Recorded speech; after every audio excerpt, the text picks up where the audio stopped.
역대하 4장은 성전 앞 뜰의 기구들에 대한 이야기들이 좀 나오는데요. 어렵죠, 그죠? 이게 여기서 어떻게 우리가 이거를 봐야 되지, 그죠? 어려운 것 같아요. 그래서 그림을 제가 가져왔는데, 그림을 먼저 일단 보시면 원래 성막이었잖아요. 그런데 성막이 이제 성전이 되는 거예요. 성막은 늘 이동식이었는데 이제는 정착하는 거예요. 이게 이제 들어와서 이제 옮겨지지 않는 거죠. 얼마나 기쁜 일이에요, 그죠? 빼앗길 일도 없고, 이 무너지면 안 되는데, 이 성전이 이제 세워지는데, 오늘 이제 성전 뜰 그 앞에 마당들이죠. 마당에 보면 번제단부터 나와요. 번제단이 어느 곳인지 눈치가 채시죠, 그죠? 저 위쪽에 있는 네모난 큰 연기가 이렇게 나고 있는 단이 바로 번제단입니다. 그래서 이제 그림을 잠깐 또 내려주시고, 자, 번제단은 여러분 거기다 써보세요. 가로가 9m고요. 가로가 9m고 세로가 9m고 가로 세로 다 9m예요. 9m. 그 높이가 4.5m예요. 4.5m. 4.5m. 다 열심히 쓰시네요. 잘하십니다. 규빅 하니까 우리가 잘 감이 안 오는데요. 미터로 하면은 9m, 가로 세로 9m, 높이 4.5m예요. 자, 9m니까 굉장히 크죠. 번제단이. 그러니까 성막이 성전이 되는데 다 똑같습니다. 근데 크기만 더 이제 규모가 커지는 거예요. 9m, 4.5m. 그래서 이 제단에서 모든 재물을 태우는 거예요. 재물이라는 것은 우리의 자신의 죄를 사함을 받기 위해서 가져온 그 재물을 태우는 것을 말하죠. 그래서 이 번제단에서 그 불에 이제 태우면 그 연기가 하늘로 막 피어오르면서 내 죄가 하나님께 올려드리는, 하나님께 드려지는 그런 상징으로 번제단을 이렇게 드렸습니다. 그래서 주님 나를 드립니다, 이런 마음으로 드린 거죠. 그래서 번제단은 여러분 피 흘림을 상징해요. 피 흘림. 나는 주님 나를 드립니다라는 피 흘림의 상징이고요. 이 피 흘림이라는 것은 가장 중요한 것은 마음의 피 흘림이에요. 마음의 피 흘림. 성전은 예배를 또 상징하잖아요.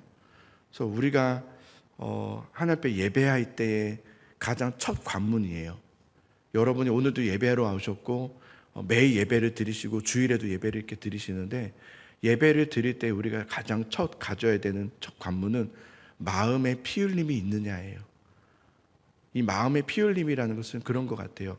하나님의 사람들은 여러분 주님의 말씀을 들을 때 어떤지 아십니까? 마음에 찔려 그래요. 마음에 찔려. 말씀을 들을 때 마음에 찔립니다. 찔리면 피 흘리죠. 그러니까 그런 의미예요. 마음에 피 흘림이 있었다는 거예요. 마음에 찔려 어찌하였고 하면서 주님 앞에 회개하는 거예요. 이게 첫 관문이에요. 이 마음이 없으면 예배 안으로 들어올 수가 없습니다. 교만한 마음, 정죄하는 마음, 미워하는 마음, 나는 잘못한 게 없어 라는 마음으로 예배를 들어오면 예배를 못 들어갑니다. 몸만 들어왔을 뿐이지 마음에 피 흘림이 없으면, 주님 앞에 진정한 겸손한 피 흘림의 회개함이 없으면, 나는 죄인입니다 라는 그 마음이 없으면 예배 안으로 들어올 수가 없습니다. 그래서 성전 안으로 들어가기 전에 가장 먼저 첫 관문이 바로 번제단을 통과하는 거였습니다. 그래서 번제단에서 먼저 피 흘림이 있어야지만 성전 안으로, 예배 안으로 들어올 수가 있었어요. 그래서 오늘날 우리도 성전을 예배라고 한다면 이 예배 안에서 우리는 번제단을 통과하는 시간을 갖죠. 그래서 여러분 찬송하면서 그 번제단을 통과하는 것이고요, 기도하면서 번제단을 통과하는 것이고요, 또 말씀을 통해서 내 죄가 깨달아짐으로 나는 죄인임을, 정말 내가 죄인임을, 어제도 말씀 전했지만 말씀을 가지고 남들에게 잣대를 대면서 너 이 말씀 어겼다고 막 말씀에 이랬는데 너는 이거는 완전 잘못된 거라고 그랬죠. 말씀은 내가 통과하는 거예요. 내가 죄인임을 고백하고 내가 회개하면서 나아가는 게 번제단을 통과하는 예배죠. 이 예배를 잃어버리면 여러분, 이 예배를 잃어버리면 은혜를 잃어버리고요, 믿음의 능력을 상실하게 됩니다. 그리고 기쁨이 없어집니다. 기쁨이 없어집니다. 이 번제단의 은혜, 이 예배를 회복해야 돼요. 그래서 여러분 마음에 이 번제단의 은혜를 회복할 수 있기를 간절히 소망합니다. 이 은혜가 필요해요. 겸손의 은혜. 이거 굉장히 중요합니다. 여러분, 우리 성경에 보면 구약에 사울 왕이 나와요. 그죠? 이스라엘의 첫 왕이었죠. 그 왕이 급한 마음에 뭘 합니까?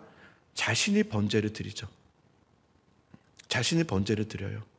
월권행입니다. 월권행입니다. 기다렸어야 됩니다. 사무엘을. 왕이 해서는 안 됐었습니다. 근데 왕이 급한 나머지 번제단을 드리는 거예요. 번제의 의미를 상실해 버린 거예요. 잃어버렸다는 거예요. 번제는 그렇게 하는 게 아닙니다.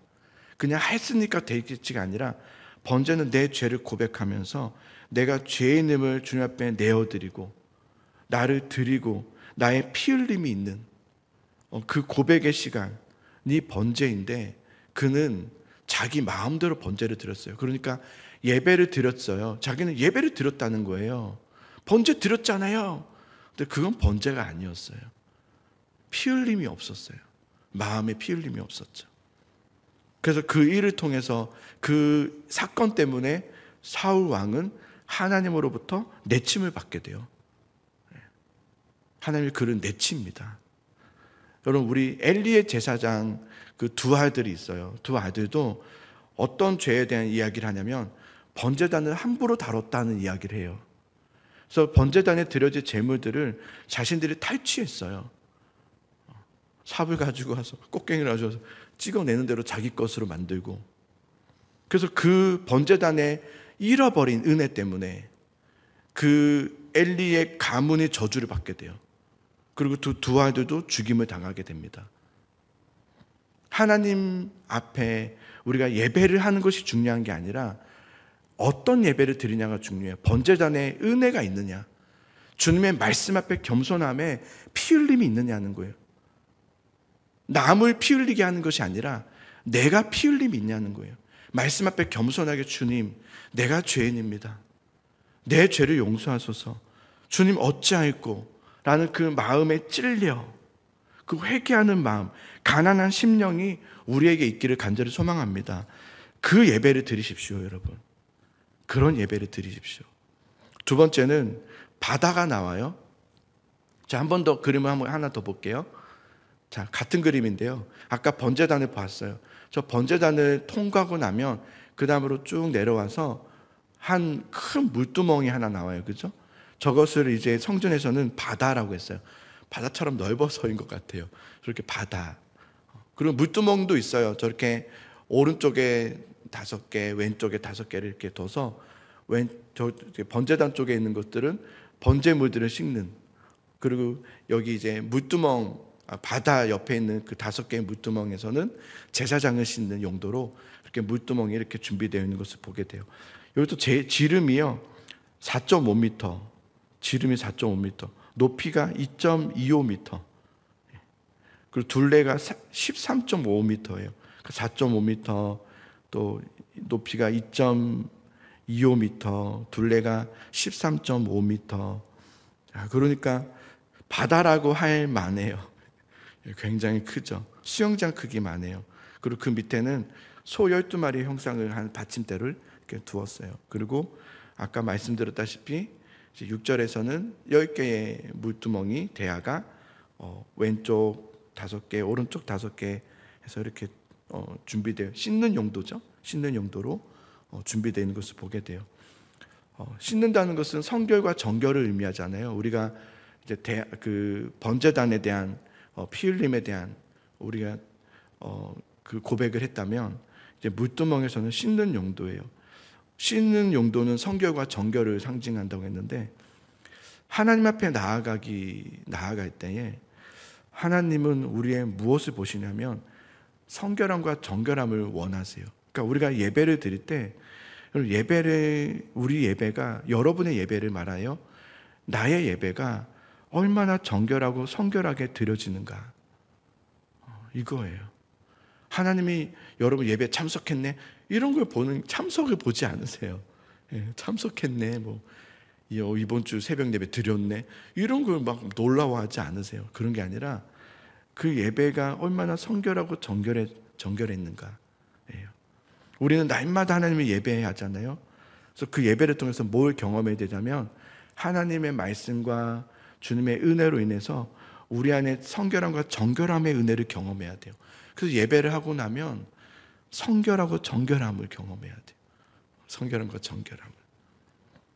이 물두멍의 과정을 건너뛰고 예배하면 안 돼요. 건너뛰고 예배하면 안 돼요. 그래서 우리가 기도를 할 때도 우리의 원함을 다 쏟아내서 고백하자는 필요해요. 그러나 그게 핵심은 아니에요. 기도의 주는 그것이 아니에요. 그죠? 우리가 원하는 것을 얻어내고 우리 얻어내기 위해서 내가 구체적으로 다 얘기해야 돼. 그렇게 가르치는 분들도 있더라고요. 구체적으로 다 얘기하라고. 그래서 막 정확하게 구체적으로 얘기하지 않으니까 들어주신다고. 구체적으로 얘기하는 건 좋은데 그래야 들어주시고 그런 건 아닌데. 그러니까 기도의 핵심은 그게 아닌데, 그죠? 기도의 핵심은 하나님인데 하나님이 신실하시고 하나님에 대한 믿음의 고백, 그죠? 그래서 하나님은 거룩하시고 하나님은 모든 것에 주관자이시고 뜻이 있으시고 주님의 뜻하심을 이루시는 하나님, 그 뜻을 이루기 위한 섭리가 있음을, 그래서 내 지금의 상황과 이게 어려움 속에서도 하나님의 일하심이 있으면 나는 믿습니다. 하나님이 주가 되는 기도가 핵심 아닙니까? 그죠? 내 이야기가 주가 되는 기도가 아니라요. 내 이야기는 사실은 주가 아니에요. 내가 원함을 얻어내는 것도 주가 아니에요. 기도의 주는 핵심은, 그 중심은 하나님이에요. 하나님을 위대하십니다. 그래서 하나님을 막 고백하고 찬양하고, 이게 기도예요. 그죠? 기도는 찬양이잖아요. 그런 것처럼 이 물두멍, 이 시간들, 그래서 그런 고백들의 시간 통해서 내가 성결하게 되고 정결하게 되는, 예수님의 그 십자가로 씻음을 받는, 깨끗하게 되는 그런 은혜의 시간들이 필요하죠. 그리고 7절에 가서는 이제 성전 안에 있는 이제 등잔대가 10개가 나와요. 그래서 여기서도 왼쪽 5개, 오른쪽 5개 이렇게 놓여져 있어요. 번제단에서의 불은 죄를 태우는 불이었다면 등잔대의 불은 우리의 길을 안내해주고 비춰주는, 우리의 삶의 빛을 비춰주는 불인 거죠. 인도하심을 상징하죠. 하나님의 인도하심. 주의 말씀은 내 발의 등이요 내 길에 빛이니이다 그랬죠. 그래서 우리 인생의 빛이 되어주시는 하나님, 어떤 어려움의 상황에 와도 주님은 우리의 빛이 되신다. 그래서 그것을 고백하는 것이죠. 그래서 여러분, 저는 오늘 특별히 이 번제단의 은혜, 이 마음의 피 흘림, 심령의 가난함, 이건 단순한 겸손이 아닙니다. 나는 주님 앞에 씻을 능력이 없음을 고백하는 거예요. 인정하는 거예요. 나는 그래서 주님밖에 없습니다. 내가 뭘 잘못했습니까가 아니에요. 내가 뭘 그렇게 잘못한 게 있습니까가 아니라 주님, 내가 잘못했습니다. 나는 죄인입니다.